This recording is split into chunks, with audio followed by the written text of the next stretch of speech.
Good day. Welcome back to Live Well with aromatherapist Jerby Go. So for today, for our season ender, we will be having a very special guest, one of my favorites in the aromatherapy community. He's no other than Gabriel Mojay. Gabriel is an author, researcher, educator, and practitioner in the scientific and TCM-energetic aspects of medicinal and aromatic plants and their essential oils. He has picked clinical herbalism, aromatic medicine, and acupuncture since 1987. Gabriel was born in England, grew up in Maryland, and spent most of his career in London and now resides in Southern California. He first studied TCM in 1978, qualifying in Shiatsu. He later co-authored Shiatsu, the complete guide, following 4-year study with leading TCM clinicians such as Giovanni Maciocia. He became a member of the British Acupuncture Council. While at acupuncture school, Gabriel trained in both Western and Chinese herbal medicine with Michael McIntyre, among others, and in scientific aromatherapy with Pierre Franchomme and Daniel Pénoël, Rhiannon Lewis, and Peter Holmes, among others. From 1990 to 2020, Gabriel was the principal of the Institute of Traditional Herbal Medicine and Aromatherapy, or ITHMA, in London. In 1990, he founded the Register of Qualified Aromatherapists, a UK professional association that later merged to form the International Federation of Professional Aromatherapists, or IFPA, which has some 2,000 members in about 50 countries. He is a fellow of IFPA and ICAN and a member of AHG, AIA, and NAHA. Gabriel has presented lectures at international conferences and seminars in the USA, Canada, Mexico, Brazil, Japan, Korea, China, Hong Kong, Philippines, Australia, France, the Czech Republic, Ireland, and the UK. He is the author of Aromatherapy, The Healing Spirit. Everybody, please welcome Gabriel Mojay. Hi, Jovi. Hi. Hi. So how are you? No, I'm good, thanks. How are you? I am good. So many things has happened since the last time we spoke. Oh, really? Yeah. What's been going on? Oh, well, since last year, I remember right after our first conversation, you were the one who told me about ICAN. So I'm a member of that now. You were the one who told me about AirMid. So I'm an ambassador for that now. Oh, great. Oh, well, that's great. That's really good. Is that for, Philippines? Or Yes. Is it? Yeah, okay. Yes. And it's all because of you. So thank you. Wow. Well, it's your spirit. Thank you so much, Gabriel. Okay, so how have you been? I know you're so busy. That's why I invited you to be here because I want you to talk about all the things that you're going to be doing in the next few months. Oh, well, that's so kind of you, to take an interest. Thank you. And I'm interested in your work. But I've had an eventful year, and I'm settling in. I'm settling into my new Californian life, really. Mm-hmm. Yeah. So how has it been? Are you enjoying your new California life? Well, yeah. Yes, I am. What happened is, basically, this is the story in a very brief way. I'm going to do my best to keep it brief, but I met Autumn, who's now my wife. Wow! Congratulations! Oh, yeah. Thanks. Yeah, thanks. That was in March 8th. Oh, wow. Actually, it's my dad's birthday, actually, Pisces. Yeah. And there were several days that we could have got married, but that one had the best stars. That's so cute. Yeah, but it actually, I'm very much deep into astrology, but I don't believe the stars affect you. Mm-hmm. They're just a reflection of you. Everything comes from the soul. All life comes from the soul. The stars are just like a mirror. Anyway, but I guess that's why it's cheating if you use the mirror, isn't it? Oh. If I'm not in trouble, I'm sorry, I'll be better next time. No. Okay. But so we were on a tour, an educational, but also a spiritual tour of Ireland. We met in Ireland. So she came from California, where she works in a herb school. But, you know, she's already been working with essential oils for 30 years because she learned herbal medicine from Rosemary Gladstar back in the late 80s. And it's very hands-on, the approach, and all the classes are live still in Forestville. And every year they get a whole big group of mainly women, you know, like 26 women. And they do different courses, but the longest course is it takes a year. I mean, it's not as academic as what maybe I would like to do myself, you know, because I'm really into the research.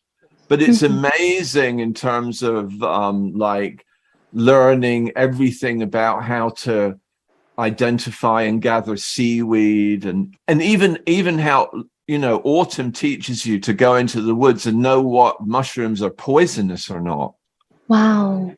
Yeah, so I mean, this is like survival, but it's all about plants. You know, whether it's seaweed or mushrooms, or we saw a lavender field as well. And yeah, so anyway, we met there, and it was a sacred tour, and going to these special places. I mean, it was the third time I'd been to Ireland, but this time it was with these two people. Okay, I tell you, this one. Okay, there was Chris Gambazzini and Tara, who's like an Irish priestess, but Christopher, he's a medical herbalist, and like, I'm serious, and like an alchemist. Wow. He was living in the hills in the west of Ireland, like, and it was like a rainforest area with this beautiful stream. And we went on this amazing, walked down to the stream, and then we did this chanting. So, but they took us on a lovely tour, and everywhere we went, there was a special like guardian with special knowledge of that place. And they were like an initiator into telling us the secrets of that place. And a lot of the time, that place was like an ancient forest, you know. And we went to a special abbey. And anyway, sorry, I said I'd keep it short. Okay, look, we met on the tour. We sat next together on the bus. She came to stay with me in England. I ended up moving here last December. I sold my house. Oh my God. I sold my house in England.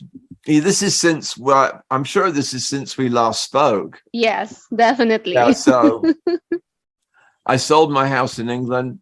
I bought one actually here as well, like a place near Yosemite National Park, actually. And I bought, I had to buy 2 cars before I got the right one.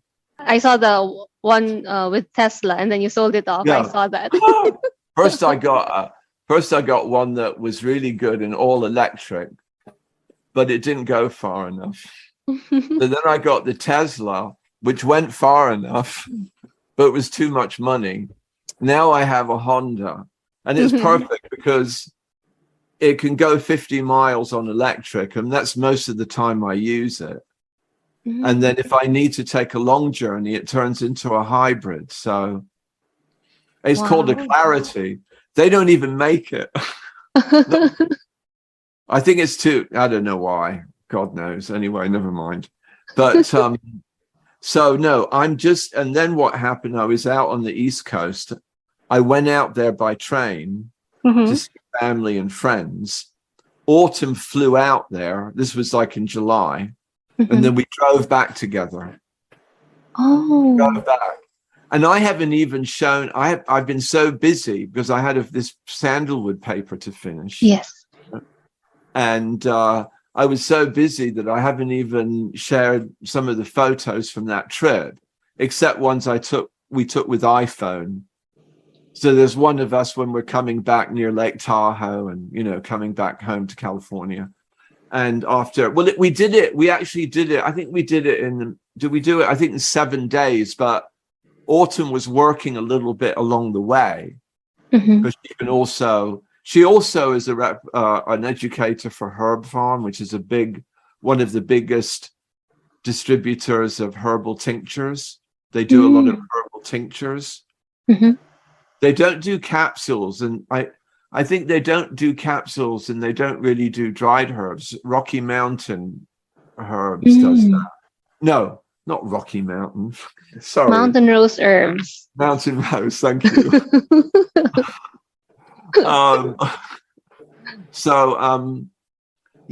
So she can work from home.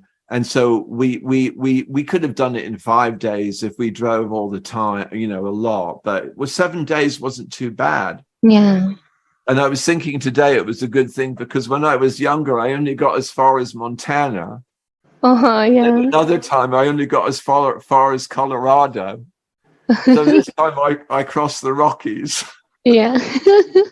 But talking about aromatherapy, I mean, this is the situation. I mean, it's been a year now since we met. Yes. And it's been 6 months since we got married. Actually, this morning, as it happens, she flew back to do a special training. It's a priestess. She doesn't really think of herself to be a priestess, but it's really Irish spirituality.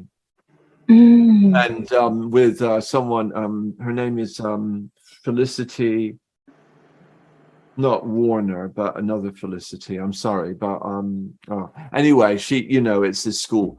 So she's left for 2 weeks, and I'm just in a situation now that I have been over the summer, that I've been more settled here. So I was able to finish a big project.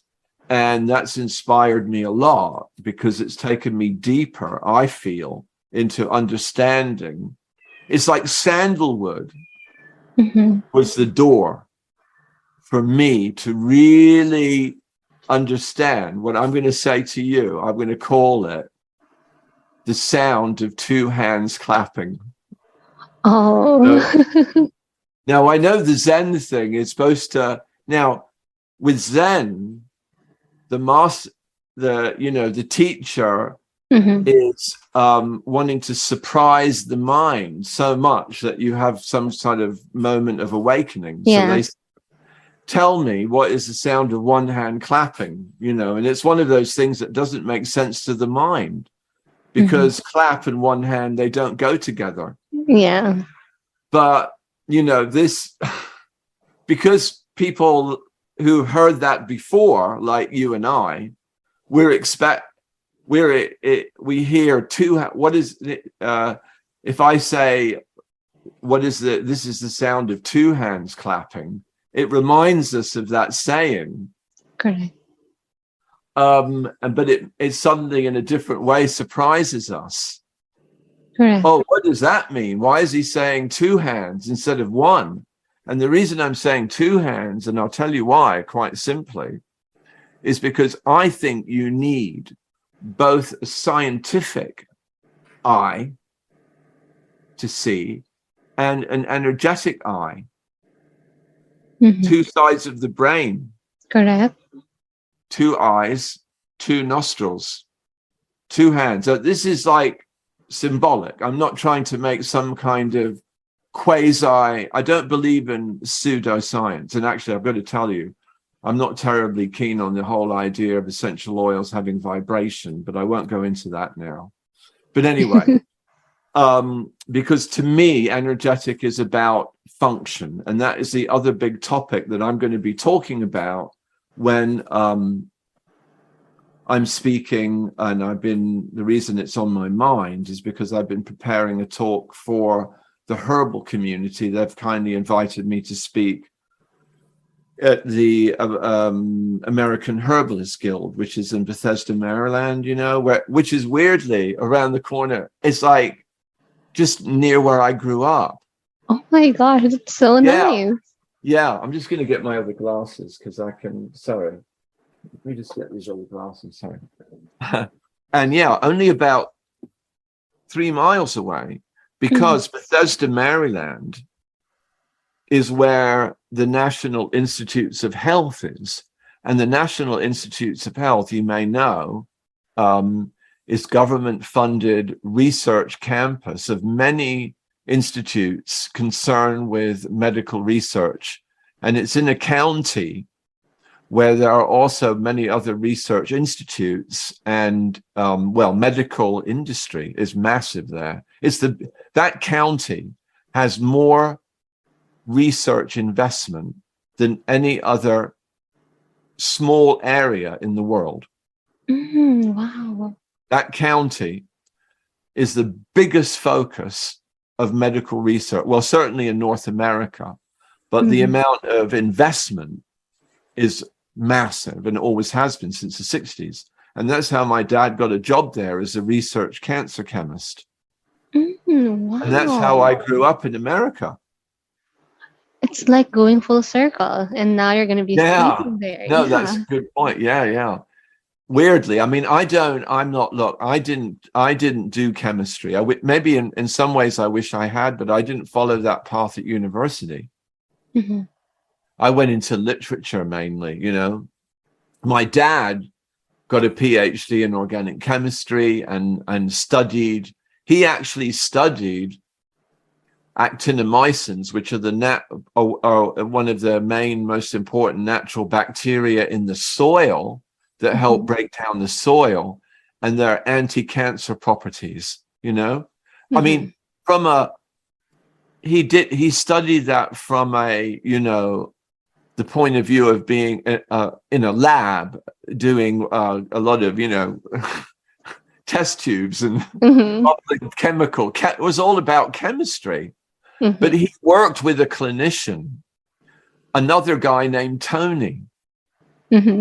And Tony were a nice black fellow. They were great friends for their whole lives, you know.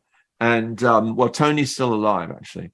And anyway, so they work, in cancer research in Bethesda, and Washington Hospital Center in Washington, and where but Bethesda, that's where the NIH is, the National Institutes of Health. So that's why I, grew up near, and that the hotel where the conference is being held there, So yeah, and I'm gonna talk about. I'm looking at, because the great thing for me about this conference is that the theme of the conference is energetic. Yeah. Okay, and there's another fellow who's very interested in this as well, who's Thomas Easley, and another fellow as well. But Thomas Easley is also someone who's very interested. He's a well-known herbalist who also talks a lot about the connection between what we call energetic, like in TCM and Ayurveda, and science and evidence and research and all the PubMed research. And that is exactly what I have been delving into. And I feel, for me, and I love to talk about it. I'm not trying to convert anyone, because if it makes I'd love sense, to hear it.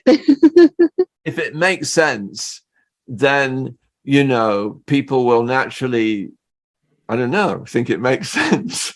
But it's simple. It's coming back to this idea. I want to talk about how essential oils work therapeutically in a way where, when we speak enough, and this is the term I'm going to use to describe it, and we've already kind of announced it as a title change to my diffusion course: pharmacoenergetic. Pharmacoenergetic. I'll tell you why. Because I did the whole course outline, and when I think I was reviewing it. I was reviewing it after I just finished this big sandalwood paper I took so long to do. I don't know if I told you about it before. No, not yet. I did it with Kelly, Dr. Kelly Abbott. Yeah. Yes. We did it together, and it's been published in Essence, which is our the professional journal of, IFPA, which of course, I founded in 2002. Mm-hmm. And actually my parts are coming up in the next 2 issues, which are about more the therapeutics of, well, it's really about West Australian sandalwood, Santalum spicatum, but it's also about sandalwood as a whole, because the thing is, most of the activity of sandalwood is dependent. I mean, it's a synergistic thing, of course, but the main compounds are alpha and beta santalol. They're sesquiterpenic alcohols, okay? And the alpha one is the one where there's a lot of research into anti-cancer, okay? And the beta santalol is the one that also is anti-cancer, but contributes more to the aroma, And this is the other thing too about aroma. I mean, what I'm trying to say is, the more I looked at the research, I began more and more and more to try and look at the research according to 5 elements. Because 5 elements, and also I read a great paper comparing 4 elements to 5 elements. Because all the traditions in the world that are 4 elements, it's much more about something to do with form, different types of things, form. The 5 elements systems are always expressing something more dynamic, more interconnected, more like nature, more like nature as well, You can see it in compare 4 is like the square, 5, that system of 5. But I mean, every is in one way, each of the 9 represent a different kind of cosmic level in a way, if you like, you can think of it like that, a level of consciousness or reality, they're very fundamental. That understanding goes back to Pythagoras in the Western tradition. And I've got a book where it's right down here. Look at this. In TCM as well. Look at that. Oh, wow. Yeah. Very deep. So, even the dynamics of number underpin the systems of the elements, like the 5. But the 5 is a great way of understanding the dynamics that you can express, of understanding the connection between TCM and the research evidence. And the most exciting one, maybe I'll share with you as an advanced secret, is the fact that one of the most, and this also applies to a lot of anti-cancer medications as well, but obviously is that they promote apoptosis. What do you mean by that? Okay, what it is a lot of santalol, alpha santalol is a good example of a compound that occurs in, essential oil of the Santalum species. It was always occurring in highest concentration in Santalum album, but of course that's been decimated. And even out of 19 species, the spicatum is the only one now sustainable in any way, as as a Aramid ambassador. But I mean, so many other compounds as well occurring, especially in medicinal plants, aromatic and medicinal plants have this activity of an anti-mutagenic, anti-cancer activity to reverse and prevent mutagenesis. Now, not in some dramatic pharmacological way, but even just in your diet, when you take these compounds, because they're, first of all, their primary activity related to apoptosis, which I will explain, is that they're antioxidant. Okay. Because they're antioxidant, they neutralize the free radicals that damage DNA and the nuclei, so they neutralize and protect the DNA from that, you see. And in that way, they fulfill a profound activity we can describe as protective. Yeah, and that's also other compounds like rosmarinic acid, carnosol, that occurs in rosemary, apigenin, that you get in like rosemary, chamomile. So it's really interesting to look as well, not just at the functional main compounds occurring in essential oils, but also in the same herbs where the aromatic compounds occur. Look at that synergy. And that's all part of another concept of mine, thinking about it. One is the pharmacoenergetic concept, where this is the main thing. Remember, understanding the TCM and science as a single understanding. As a single understanding. The sound of two hands clapping. It only makes one clap. Correct. So that's the goal, is to have the single understanding. And if you really have a profound understanding that plants protect us, you will understand that that is an essential energetic function which manifests as an anti-mutagenic, antioxidant effect, and most crucially, promoting one of the most important functions of the cell, which is the ability to die, natural death, that's apoptosis. Essential oils in particular, many of these compounds, there's plenty of evidence. I have 100 papers just on sandalwood. 21 of them are just on skin cancer prevention, breast cancer prevention, anti-dementia. This is a super medicine. It's been here for millions of years. Millions of years. We've co-evolved with it, and it promotes apoptosis. If you saw that 5-element chart I put, did you see that one with the stems? Did you see the skull? Oh, no, not yet. No, but I commented on that very recently. Let me take a look. Yeah, because I'm just wondering if you saw the skull. That's all. It's not that important, but No, I didn't, but let me take a peek. Can you see it so now? I can understand better. Yeah. Well, okay, if here, you see got it. Okay. Do you see the skull? Okay, yes. You see the skull. That's in the position of the metal element. On the inside, there's the feather, which is the air and life.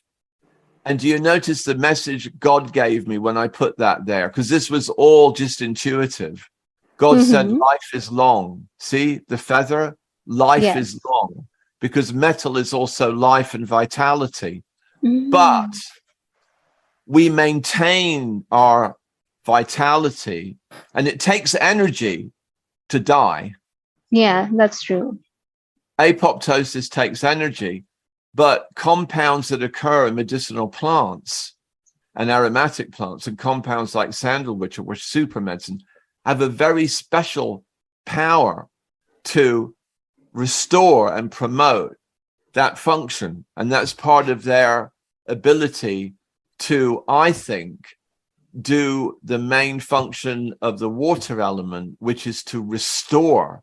Because I think water is to do with fertility, DNA, the essence. But in terms of making a connection with the functional activities, it's very much about restoring, restoring. And by restoring, modulating means adapting to the environment and epigenetically as well. And these compounds also help us to do that. So in that way, they're also adaptogenic. I mean, if you apply the criteria of, okay, let's say, what does it take for a plant to be adaptogenic? Take a look at sandalwood, because, hey, that protects you from cancer and breast cancer. I mean, that's clinical research based. I didn't just make it up. That's why in the next issue, I actually give a formula for breast nipple application at 4%, which a woman can just apply every day as a way of nurturing herself. Mm-hmm. And they are actually putting very low toxic compounds into their breast, coming from one of the most beautiful trees in nature at a very low concentration, which there's good evidence to suggest it could prevent one of the worst diseases and one of the biggest killers for women. You know, and I Breast felt cancer. inspired in particular because during the writing of this, one of my favorite jazz singers died of breast cancer, you know, Tina May. So I was very sad to hear about that, but it just spurred me on in a way to kind of just keep pursuing this, keep pursuing the research. I just didn't, you know what I did? I made a chart. It went on for 5 pages to show it to you. Well, you'll see it as I'm going to make it part of the course. It's 5 pages. You know what it is? It's all the research into sandalwood, and it's a lot. And it's divided up into anti-cancer, antioxidant, male reproductive system, female reproductive system, digestive system, skin. Anyway, so you shared it with me through email. You graciously. Oh, okay. I'm sorry. Yeah. Did I? Okay. You're about maybe the only one. So anyway, probably maybe I'm someone keeping it for myself. Okay. Anyway, so I'm just those are some key aspects that I'm excited about sharing. So I'll be doing that as part of the course with Laura Cantelli, editor. Which I will be attending. Yeah, that's that fantastic. one. Yeah. Are you going to come in person even? No, I'm too far. Oh, okay. How I wish. I would love to meet you and be there in person, but I will be attending the online. I was so happy when you offered it online because it's the only way we can attend. Yeah. You know what? It can be because what we did is I wanted to make sure that the online one was really focused for the online people, especially because this is an advanced one. So we're just going to have, it's only the one I'm doing at the end of October is purely just for the people attending online. We kind of separated them, we decided I said, well, let's just have an extra weekend. Yeah, thank you. I'm so excited. Easier, Yeah. So anyway, and then after that, after being in Boulder, and then before I get back to do the class, what we were just discussing, which I changed the title because we made an announcement only just a couple of days ago, actually, because I was looking again, preparing more material for the class, and I suddenly realized that I was actually teaching more than just about all the history of inhalation, the amazing growth in diffusion. In the next few years, it is becoming a multi-billion industry worldwide. It's really showing. And that's why I think there's a calling for people who are expert, because I've been consulting in that field, regarding distillation. So I think, regarding diffusion. Diffusion, I'm sorry. Yeah. And I'm always thinking about distillation too. But and for that reason, I thought that, and seeing how many companies are going in that direction, I thought that it was a good focus, and bearing in mind what a great way of absorption it is, systemic absorption as well. And often, more so than the skin. I'm not trying to say one method is better than the other, that would be ridiculous, but, because every method has its value. But I just wanted to go deeper into diffusion. It excited me because I've been seeing this research, how beneficial just inhalation can be, I think so too. And so when I was reviewing the material, I could see that really following the sandalwood paper, I was also wanting to share this new approach based on the 5 elements, where I basically 2 main activities for each element. And those activities, as I would describe them, One, for instance, is to protect.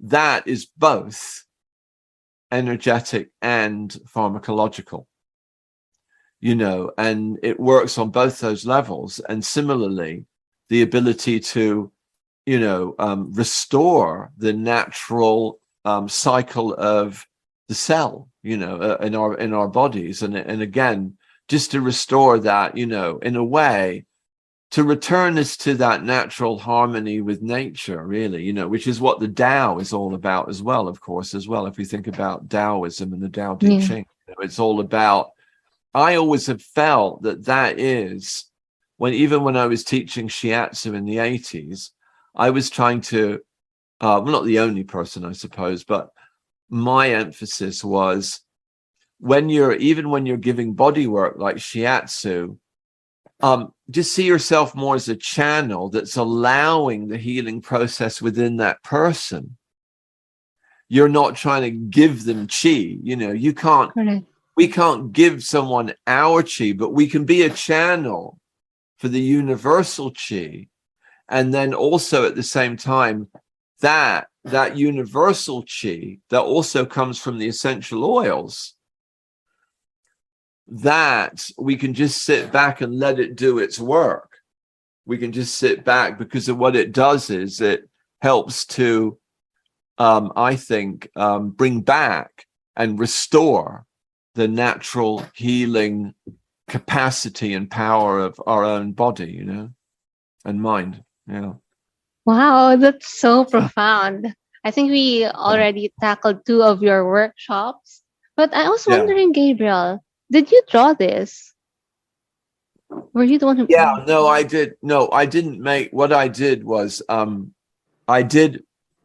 show you, but I know this is a podcast, but I've got a lot of different stamps, and I chose those ones especially. And I made that circle, and I tried to make the circle in a Zen way. Correct. Empty my mind, and I just went like that. And it starts at water, which is the beginning and end of life, But you can see there the power of the dragon, the Chinese dragon, and that cosmic fire, for example, as well, and is there, and the spiral of life in the conch, like the DNA, the spiral of life and of evolution, and that's what water element is all about. It's in the body, it's the minister fire, which is in the hara, is our deepest energetic fire.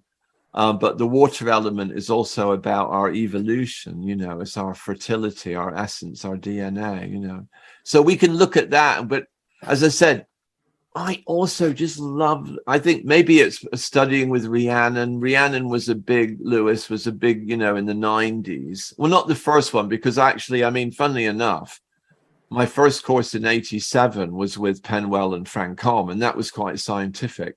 But there wasn't so much research then, Yeah. And I think when there was, when Rhiannon was previously married to Bob Harris, Bob was the one who started the aromatherapy research database. And that got me interested, reading the research in that. And then in the last 5 or 10 years, there's just been, in 5 years in particular, there's been a lot more that's been, available. And I think, unlike my dad, who was, trained as a scientist, I went to university as a scientist, I didn't. So as I've got older, I've got more fascinated by science. My dad got more fascinated by spirituality. And as I've got older, I've got more fascinated by science, because I just, to me, if you look inside the science, you'll see the energetics. Just like, similarly, you can also smell the energetics of the essential oils, through what, for example, Peter Holmes was the first to coin the phrase fragrance energetics in 1997. And fragrance energetics is about understanding the actions of the oils based on their main fragrance notes, so that you have a feel like a spicy. It's not just a smell, it's an action. The resinous is action, floral is action, think of it like action, not just smell. That's what also we'll learn on the course. That's the whole fragrance energetics as well. And what's also exciting just happened, because we're on Friday, Peter Holmes, wrote Aromatic Energetics of Western Herbs. Yeah. So a brilliant book, 2 volumes. He kindly asked I also bought it because you recommended it in our last conversation. Okay, cool. Well, I was very honored to write the foreword. He'll be one of the 2, I think, people who did. And he's also, a couple of months ago, and it's strange because I grew up I was born in England. I grew up in Maryland. I spent most of my life in London, England. Now I'm here in California. And I've always followed Peter, even since the 80s. And now he only lives like 10 miles away, because he lives in Santa Rosa, which is our bigger town nearby. And it's about 10 miles from here, which is called Sebastopol, which is closer to the Pacific, which is another like 10 miles going west, or 8 miles, actually, I think. So anyway, but interestingly, I'm working on my book. That's my big job. And it's all about this. And it's also about aromatic herbal medicine, which is the herbal aspect of aromatic plants. Peter, though, has asked me this time very kindly. I don't think it's a secret, but and that's it. He's written a very interesting book. I haven't had the full text of it yet. I obviously will do to write the foreword, but it's very much more about aromatherapy and essential oils for acupuncture. Oh, wow. And integrated into acupuncture. Yeah. So it's all, I don't know, suddenly it's all, everything's happening, coming together. Yeah. Oh, yeah. so would you know when will you release your book, and when will Peter release his new book? Well, I'm not really, I think, I'm looking at to be honest, I'm looking at, the end of next year. And I think probably Peter's might be coming out more perhaps in the spring, maybe. I really don't know. It's really hard to say. It's very hard to say, but he does, he's prolific and he's a great writer. That is true. And so are you. Oh, no. Well, thanks. Yeah. So, and then next year, just to also add, I have actually made proposal to speak. There's the Alliance of International Aromatherapists. That's so good. Well, they're having a conference, I think, is it next March year. or April? Yeah. And then another for online. Theirs is online. I put in for theirs, and I've also put in to do one for NAHA. Okay. Next October, which will be going back again to Salt Lake City, which is lovely, in the campus there. I don't know if you can maybe make that, think about that. But I mean, and it's funny because Autumn and I, my wife as well, what we did was we put in an extra little, I was proposed a main talk, but also a herb walk, because there's a nice together. We were going to do a herb walk together. I was actually, I was following you when you were in that herb walk, because you were posting about it. I saw like the distillation part at the end, and I was so jealous because I can only dream of something like that for us here in the Philippines. So yeah. But you inspire me. All your posts on your Facebook, all your eloquent phrases and paragraphs and prose, I've been reading them. So cool. I mean, one thing I like doing with, and I'm putting this in my book, but sometimes I think when you talk about, the more spiritual qualities of essential oils and aromatic plants, that I've ended up writing these, poems or sonnets, these sonnets. And they're pretty factual in a way. I mean, they're not like, usually you think poems are, and they're fine. I mean, but they tend to be maybe more to do with feeling or abstraction or observation. Each stanza is more or less a snippet of symbolism coming from history. and I kind of string those together and then make a kind of observation at the end, really, you know. Correct. And it's interesting because just, you know, when you just look at if you can, I like the idea of trying to make things digestible. So now that's why I put all the research in a table, or just I put all the symbolism, spiritual symbolism in a little poem. Yeah. And actually, you know what? I read as well, just remember this, but I was reading as well as part of my sandalwood research that some of the oldest medical books that were written in the ancient India and, you know, in like Tibetan places in northern India, and that were written in Sanskrit, these medical texts, they were actually written as poems. Poems. Oh, wow. Wow. They were like medical poems. Those are some of the earliest. Isn't that amazing? Yeah. I feel it's easier for people to remember it in that form. Yeah, you can say that. But of course, I suppose that they were, you know, they were dealing again with understanding more than nowadays. We've got all the amazing scientific ability to look at the dynamics as well. But I think we must be careful not to lose the wisdom.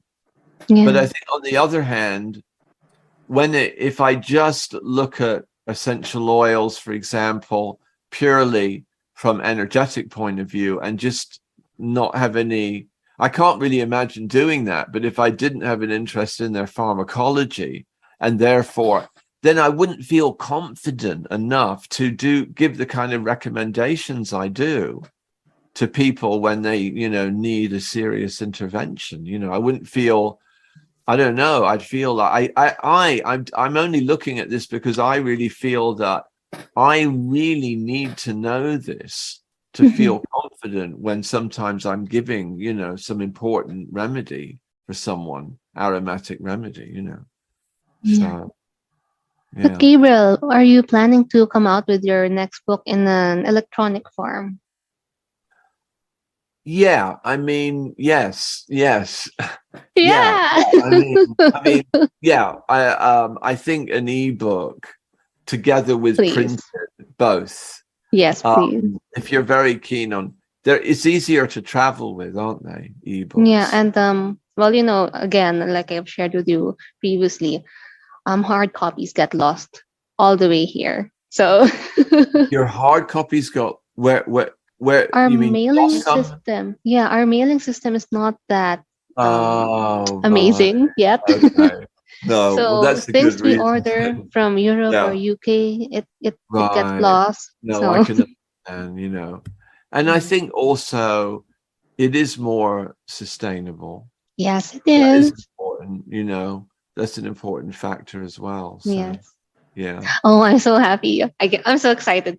And I look forward to read more of your poems in that new book. Are you gonna? Yes. Yeah. In fact, I'm thinking about it. You know, I've kind of got to get back there. I mean, my other big passion is music as well. I know. I saw that. You posted one time. That's just my hobby. But it's interesting because, you know, to compare, you know, a lot of the language of fragrance I think we talked about this before, comes from music as well, you know. So, yeah. Oh, I'm so excited. So I didn't really know how long you wanted to speak. I mean, I feel like I think the main thing is that I feel now, you know, I'm reached a point. I think there's a transition, isn't there, from summer to autumn. Here we are, middle of September, earth element, and I can feel more grounded. I can feel, you know, going towards and I think the fall is a great time for sharing, because that's partly also about the metal element, you know. Correct. And the transition. Yeah. And I think a lot of people now, it's been I mean, God, all around the world, I mean, the fire element of the summer was like overburning, wasn't it? Yeah. I mean, there was so much heat and the planet too hot. So I think we're also maybe, I feel subconsciously almost we're looking forward more to the winter maybe than normal. Like we need to have that yin balance, you know, Yes. so forth. But, you know, I feel so blessed though with to have essential oils, you know, in my life. And I think they feed my mind as well as they, you know, feed my soul and my And body. your spirit. Yes. Yeah. Yes. Yeah. But Gabriel, I want you to talk more about what should we expect from your diffusion aromatherapy class?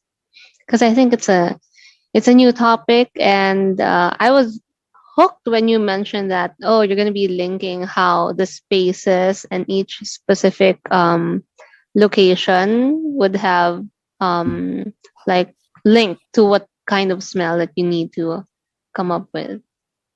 Oh yeah, I mean, we're going to definitely, I think we can look at, we can look at environments that often the main kind of formulations suitable for different environments and different effects.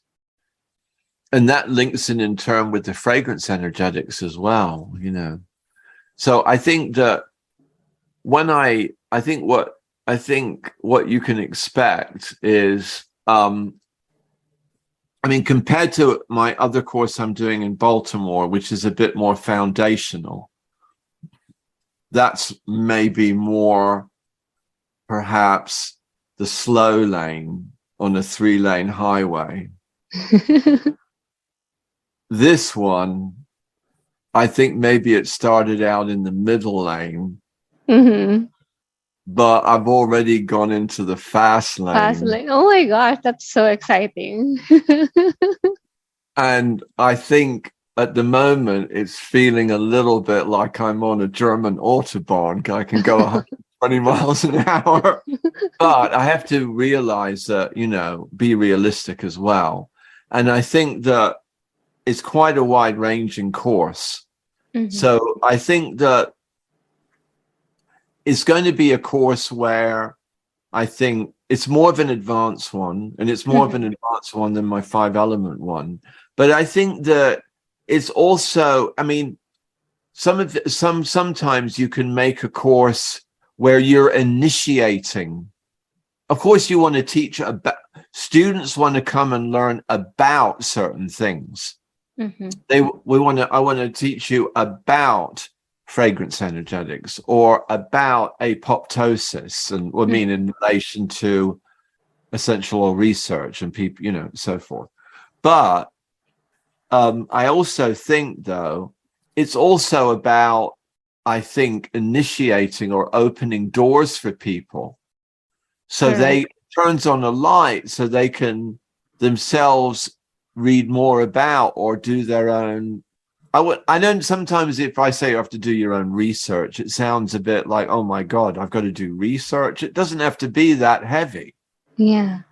And talking about online, I've got to say, we often say how great these different books are, and there are some great books. I mean, I'm very keen on, you know, Jennifer Ryan's book, for example, Essential Oils, because it's just got so much information. It's fantastic, and it's well written and well judged and well expressed. And so it's a great example, and it's one that I consider as, I don't know, if I had a top 10, I suppose, or even, I don't know, maybe it would even be in a top 5, just because, you know, it has so much information, right? And that's not, you know, books are fantastic, and I'm trying to write a book. Finish one rather, my 3rd one. But look at this. I would suggest to anyone, take a look at PubMed, you know, and put in something like, you know, a particular, even, you know, any particular ailment, and then essential oil. And now, of course, it will depend on what that is. But, or something like inflammation essential oil. And you'll see the papers that come up. Yes, a lot of them are really like, daunting. But if you, many of them, not all of them, many of them, if you look, the introductions are really great. Like the introductions to the paper, they do often cover quite really good basic stuff. And it's just as good, in fact, often better than reading a textbook, because it's often more up to date. Yeah. They're talking about some of even more recent research, and a lot of books can't necessarily keep up with that. So I'm just saying, it's fun. I mean, it sounds like, what's he talking about? I mean, like Tim is good at teaching chemistry in a fun way. It's sometimes you have to be, it depends what mood you're in. You know, sometimes you maybe listen to music or do blending. Correct. You know, give some healing. And then other times I think it's nice to just relax and, you know, and just even, I don't know, you know, lie back on the armchair and have look at your iPad or your iPhone. And I tell you what, even one paper, just read one paper, it's like, wow. And you suddenly learn something really amazing and new. And you'll be wanting to tell your friend or your colleague about it, you know? Yeah, that is true. Yeah. When you sent your Santalum album research, I was like, oh my gosh, this has so much information. But I'm not really sure if I can share it or not, so I just kept it for myself. But wow. And but I was wondering, Gabriel, if there are so much ready research that essential oils can actually help cancer, how come people are still so adamant to talk about it? Like a lot of aromatherapists would be so reserved about talking about it being helpful for cancer patients. Oh yeah, no, I'm glad you asked me that, because the thing is that you know what, it's so important to discuss this, and I'm very glad you asked that.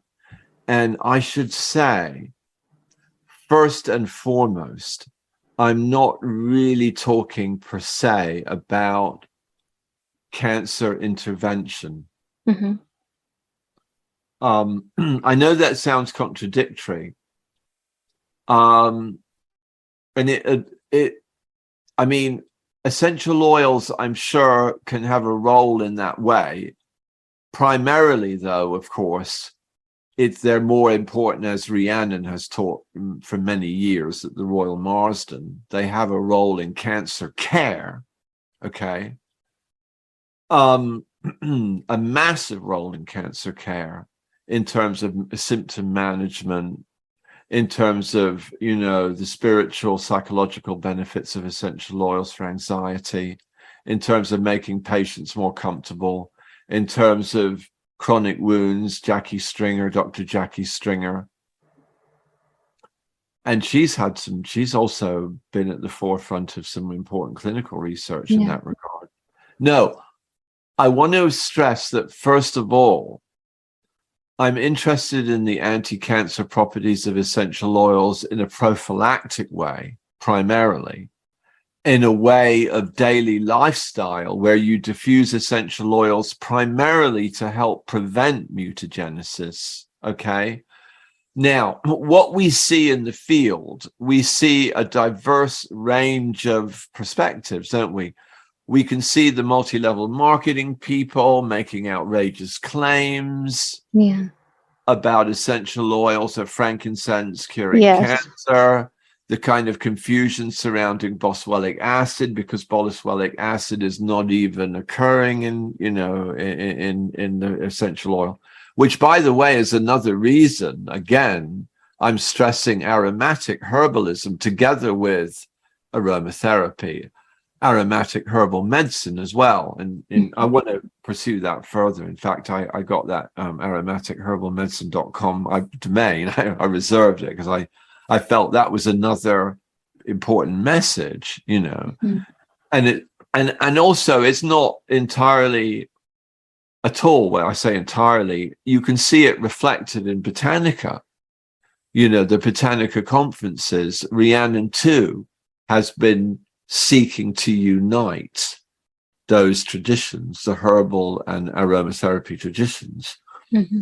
But so just to explain in that regard, that I'm more, I suppose my perspective in that way is a holistic one, but looking at the research, which does affirm the fact that essential oils do indeed possess properties which have those kinds of activities to prevent the kind of mutagenesis which leads to carcinogenesis. But to apply those benefits in terms of intervention, that's of a different order. That would take would take a lot of clinical research, would take a lot of medical investment, would take years of, I mean, it's possible, but it's not looking likely at the moment because we're still trying to do the work of proving to the scientific community that essential oils are valid and possess these properties in the first place. And that's where I consider, my main focus to be, and part of my role is to talk about these properties in a theoretical way, allow people to see that they are part and parcel of the kind of viewpoint that you find in TCM and Ayurveda. They're not alien. Science and holism are really coming from the same ultimate source. And if we apply both kinds of seeing, we'll have a clearer picture of the way essential oils work. And so that's really, I can understand that many aromatherapists will have an understandably,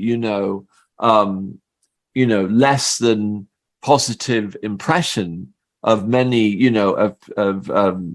of any description, perhaps sometimes of, too much emphasis, let's say, of essential oils possibly being anti-cancer. And I think that's because there's been too many wild claims by people outside aromatherapy. And I know most clinical aromatherapists are responsible people. And they don't want to make excessive claims. And that's completely understandable. And they're just the kind of students that I like to have come along so we can sit down together and let's look at what are the facts, what are the scientific facts that these compounds, how they work, what their potential is, so we can get a balanced view between saying, oh no, they're not, we can't use essential oils for cancer, and then other people who think that it's like a magic bullet. People who have already sadly are already not well. And so this I would say is a third way of understanding those aspects of essential oils, a third way. I feel like did I enroll in the right class? Now I wanted to join your American Herbalist Guild lecture will not be available online. I saw it, right? It's just in person. Well, the way they work is, I'm new to I was very lucky, I felt, given the chance to be a speaker, especially, on Saturday and so forth. But I think that I'm new, relative to the herbal community. But also I think they have several for each 90-minute slot on Saturday and Sunday. People can choose, I think, between 4 or 5 different speakers. And I guess their resources are such that they can only choose one each time, or one each slot to go and film them and stuff. And I'm a newbie, so So most of the speakers are just going to be live, unfortunately. But the good news is, at least for you, that, as I say, a lot of that will be on part, the. Oh because my it's God. of course it's a, we're going to have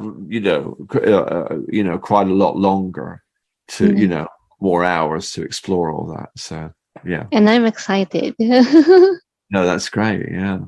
Wow, you have a very, very packed October. Yes, I do. Yeah, I do.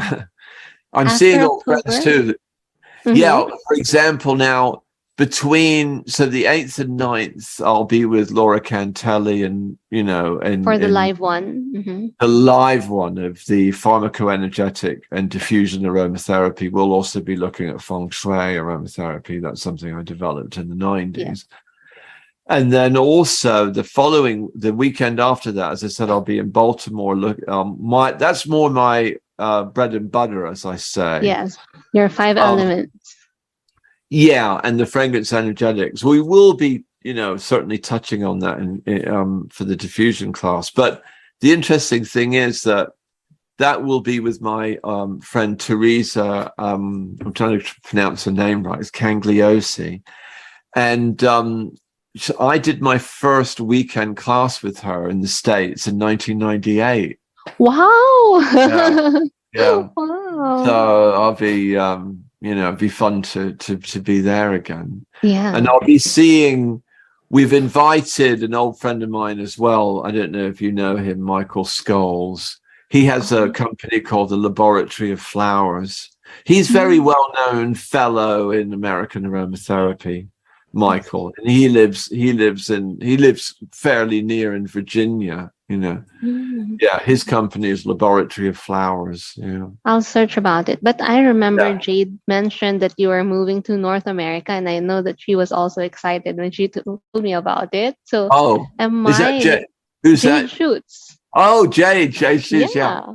Oh, Jade, fantastic. I mean, we've spoken about, I've been, obviously very, very busy and with this big move over the last year. But prior to that, we did speak about me coming and visiting her in North Carolina. And I'd love she told me about it. Yeah. Her yurt as well, Her teaching yurt looks amazing. Yeah. Yeah. Am I looking forward to a collaboration with you and Jade in the future?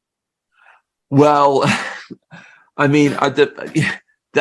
yes. In terms of, I think I'd love to do a class there. I'd really love to do a class there. That would be amazing. I did do a class for Jade's school in Seattle in about 2000 when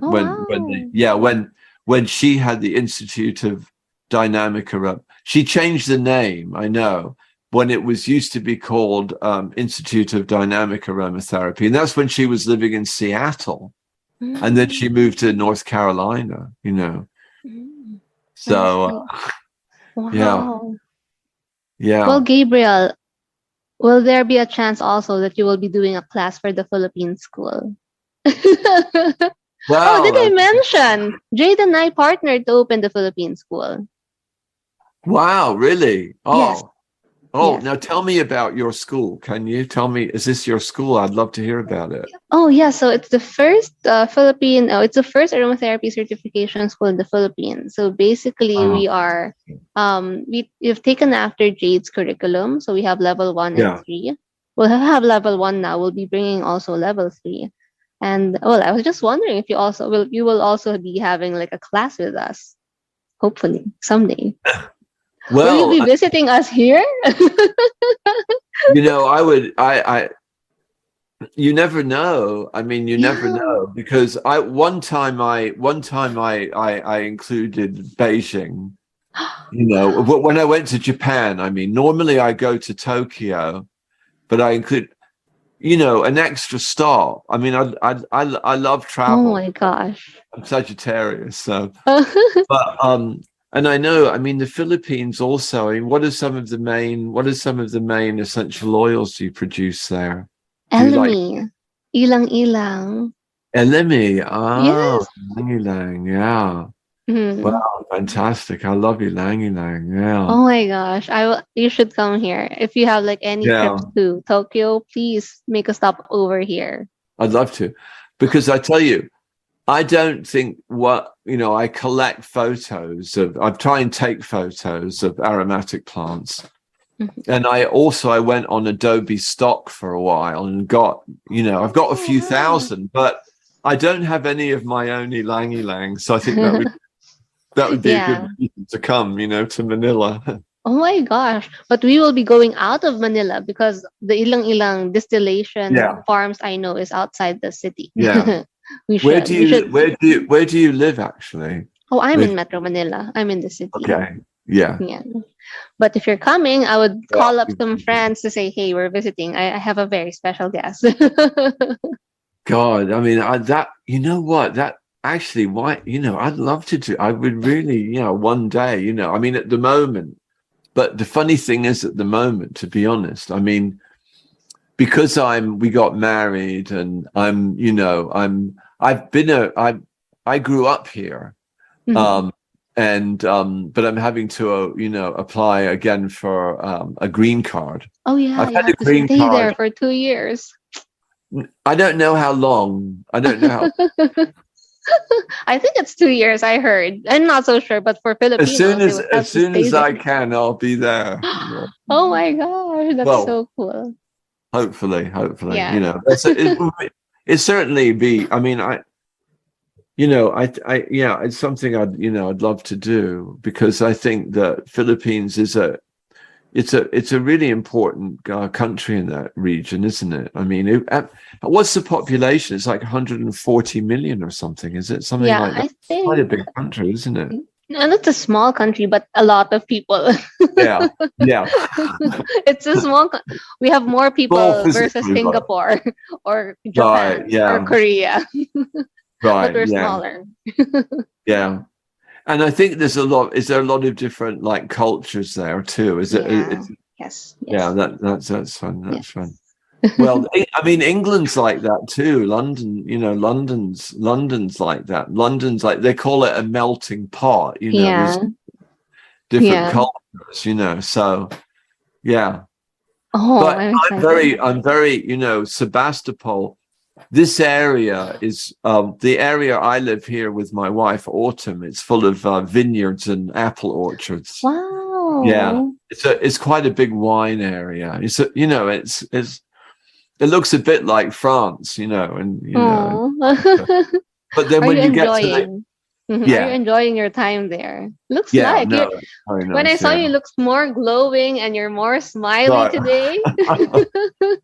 Yeah. Well, I suppose it's there's the sunny California. Yeah. Yeah. No, I just I think that I think that the older you get, you lose something in a way because I still feel like I've got quite a bit of energy, but I'm not so good with the heat. I notice that. I'm not so, with the hot weather. But I think you get more in touch with yourself. I do. I feel like I've got more in touch with myself as I've got older, Mhm. So I think I feel more, settled and then that's good for me because I ran my school for 30 years in London. Yeah. And that kept me very busy, but now I can do more writing. And I think it's a good time for me to do the writing because I think that maybe it was good that it took me longer to find the time because now I think I've got a better understanding, that is also came from me more, not just, so much it is influenced by other people. Correct. It's influenced by Rhiannon, by Peter Holmes, by Franchomme and Pénoël and, different people. But I think that I like the idea of it. It's trying to make that connection, that East-West connection, Yeah. that's what excites me, Yeah. I do like coming from west to east. Yes, please. Yeah. That would be so Yeah. exciting. Yeah. That'd be fun. Yeah. So, yeah, I mean, this has been amazing. I mean, how long have you been doing your podcast? Since 2019, I think. 2019. Oh, really? 2019? Yes, we are on season 5. Oh my God, it's like I haven't kept up. This is amazing. 1 minute it's like you were a bit newer then, but now it's like everybody knows Jervy, Oh, it's thank like you. you're famous. No, not really. But Oh, thanks not to you and your support, Gabriel. It Oh, it well, was really you thanks. who Well, no. grateful for you. Well, we're very lucky to have ICAN, it's Yes. a great network where the associations and, Jade was really instrumental in making NAHA what it is today. Yeah. Very strong association. I think the biggest in the world, Yes, it is. Yeah. The one I started, I think maybe is the second biggest. I don't know. I have no idea. We have 2,000. IFPA has 2,000 members. Yeah, I saw. There may be others. It's not about size. But I think it's about coming together as a profession, and I think a global profession. And then Botanica and Rhiannon is really excelled at, creating a global village out of clinical aromatherapy. And ICAN is part of that. NAHA, AIA, I think Denise Joswiak as well is, has been a great person to be leading another very important association, I agree. So I think we're really blessed in aromatherapy to have Can I share with you another secret? Yeah. So I've been invited to be part of the board for AIA. Oh, wow. Well, that's I think it was just announced this morning. I saw myself on the email. Oh, that's me. I said. Okay. Wow. That's fantastic. Yeah. No, as I say, I think these, you've got some really dedicated people. I know them well, the people in the NAHA board. I know, many, I've seen, people, Carol Scheidel, and people are instrumental as well in AIA. And I think we're so lucky to have these dedicated people, we really are. I think I'm lucky to have met you, because you really inspire me, and you opened doors and windows for me since the last time we spoke. So for today, I was just so excited. Oh my gosh, I'm speaking to Gabriel again. What are my takeaways after our conversation? And it's always a lot. And I'm very grateful to connect with you, actually, honestly. It's great to have connected with you. And do you tell me, do you train people? Do you take people from the beginning, or do you just give, more like advanced classes? Since the Philippines has very, very few aromatherapists, we wanted to start from the beginning. So we first taught Jade's level 1 to teach them the foundations. But since 2018, I've been teaching more about the blending, more about the practical use. So now I'm very happy that we're able to offer at least the certification course. Ultimately, I wanted more people to become certified here in the Philippines, especially we have a lot of locally distilled oils. We have unique oils like, let's say, calamansi. I'm not sure if you've heard of it. Calamansi, dalandan. These are uniquely Filipino. And I know people. Maybe I might know them better from their botanical name, perhaps. I'm not sure, but yeah. Have you heard of calamondin? Calamondin fruit? Calamondin? No, I don't think I have. Maybe afterwards send me the botanical name. Yes. Yeah, it'd be interesting to see it. Yeah. I heard it's also present in Guam. So those unique tropical fruits that some people have been distilling already, and that is what we have. In a way, we modified Jade's course to include a lot of these Filipino botanicals. So you know what? I just think that is beautiful. I think doing that is so important, ecological, and we want to get away from this idea that we all have to study these particular 40 essential oils. Yeah.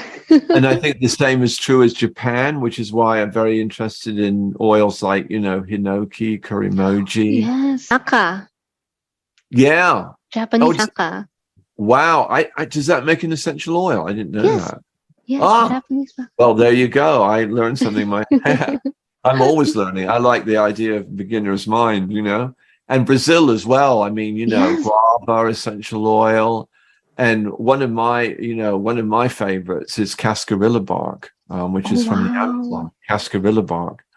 As long as they're sustainable, and I think local is always good. And I think to make your course more, suitable for people working with oils from the Philippines, I think that makes complete sense. I think that's really beautiful. Yeah, especially it's so expensive for us to buy lavender from here, Yeah. Although lavender is like the standard, but we have other oils like LME is a lot more reachable and accessible here.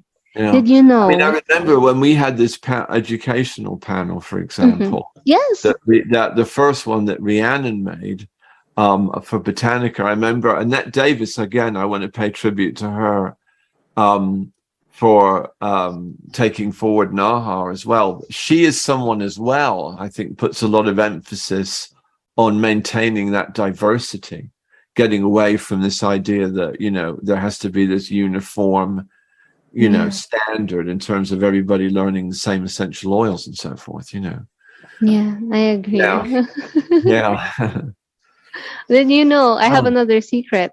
Did you know that someone here already distilled mango? So there's mango essential oil. Whoa. It smells so good. One. That's amazing. Yeah. That is, wow. Okay. As soon as I can, I'm there. So much to look forward, huh? Absolutely, yeah. All right. So thank you so much, Gabriel. Okay, Kirby. Yeah, lovely to see you. And I'm sure we'll speak at some point soon. Thank you. Thanks so much. Yeah. Thank you, and have a great evening. Bye. See you in class soon. Yeah, see you soon in class. Absolutely. Take care. Take care. Good night. Bye. Bye. Okay, so I guess that's all for today. If you have any other ideas or questions or topics that you'd want me to cover in my future podcast episodes, don't forget to shoot me an email at couchwasabi@outlook.com. And I hope to see you on my next Live Well with Aromatherapist, Jerby Go.